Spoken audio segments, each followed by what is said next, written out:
to Idaho. We're visiting with Rio's best friend from college, Sadie, and her husband Tyler and their family.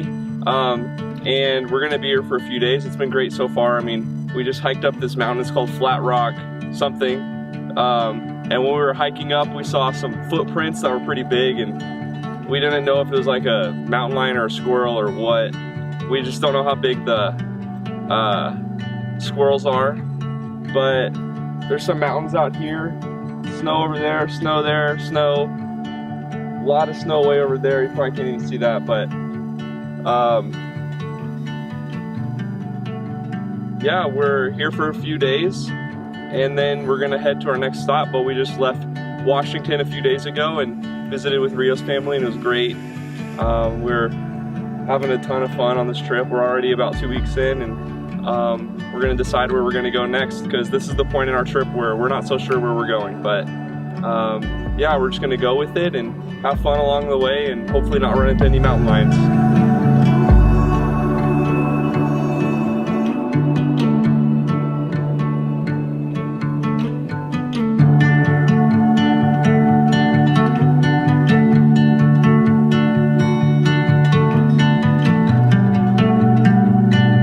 We're at the quarry.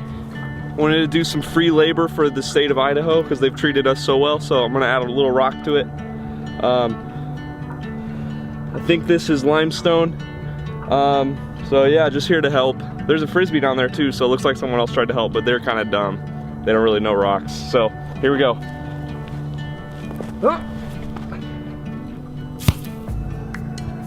All in a day's work. You're welcome, Idaho.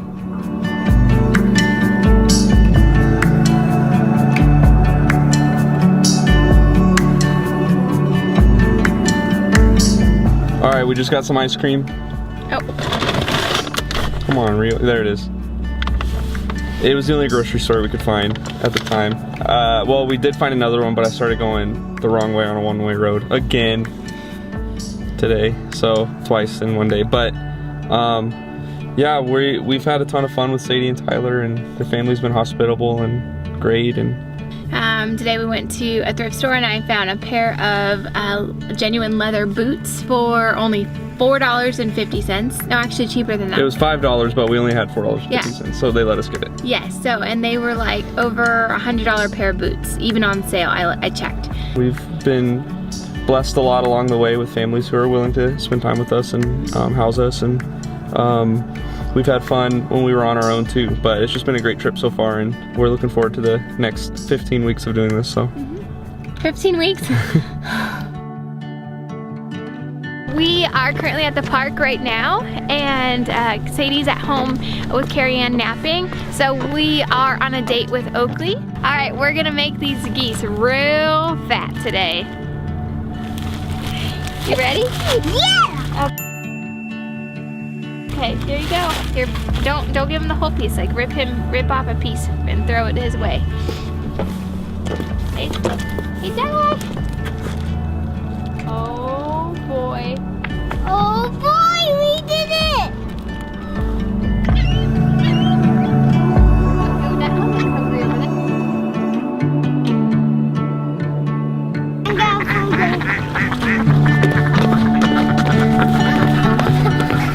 Jack, you're supposed to tear it up.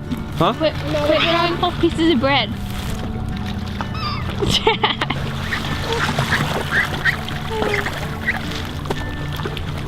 Can I have some bread?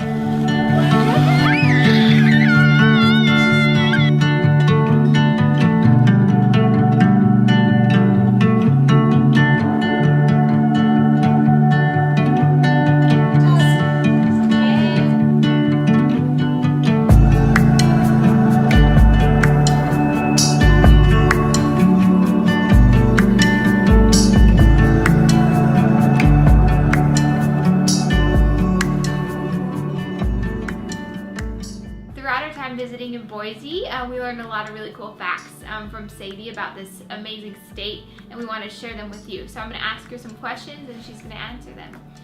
So Sadie, who were the first settlers of Boise, Idaho? Well, Boise is actually a French word, and a lot of people don't realize that Paul Revere was actually French, and he settled Boise. That's incredible. You mentioned something really interesting about the crops here. Tell us about the crops of Boise. Well, Idaho is famously known for its potatoes. Everybody knows that. But actually, the number one crop here is not potatoes. What you know is what it? it is? No. Tangelos. Tangelos. I know, you'd never know. What's a tangelo? It's similar to an orange, but when you open it up, it is blue and white. That's Okay. actually why Boise State has blue and orange as their colors. Orange on the outside, blue on the inside. That makes a lot of sense. What are some animals that you might see normally around your community? Well, it has been a big change to get up here from Southern Cal, where we did not have a lot of wildlife. So up here, our first day, there were deer across the street in our neighbor's yard. Whoa. That's new for me. The squirrels are everywhere, lots of Canadian geese. And something I did not expect were moose. We have a pygmy moose. And the only way you can tell the difference between a pygmy moose and a deer is by the tail markings. The pygmy moose has 3 white dots. No way. Tell me about the Idaho cave dwellers here. Check this out, YouTube Boise cave dwellers. So originally when they settled this city, there's a massive network of caves below the foundation of what is the city now. That makes sense because we were just in Seattle and we did an underground tour there. So I get it. Yeah, very similar. So originally a lot of the settlers lived in the caves during the winter, and now there's still 2% of the population here lives in the caves, and it's a very common location for filming. You remember the movie's National Treasure, Nicolas Cage? A lot of those scenes were actually filmed below Boise, in the Boise Cave Network. Wow. Wow, that's amazing. All right, well, thanks Sadie for just being a part of our video and playing our game and letting us stay with your family, all the really fun meals and the lattes. Just love you and I'm gonna miss you. And I'm so glad I got to come up and see you and hang out with you. Me too.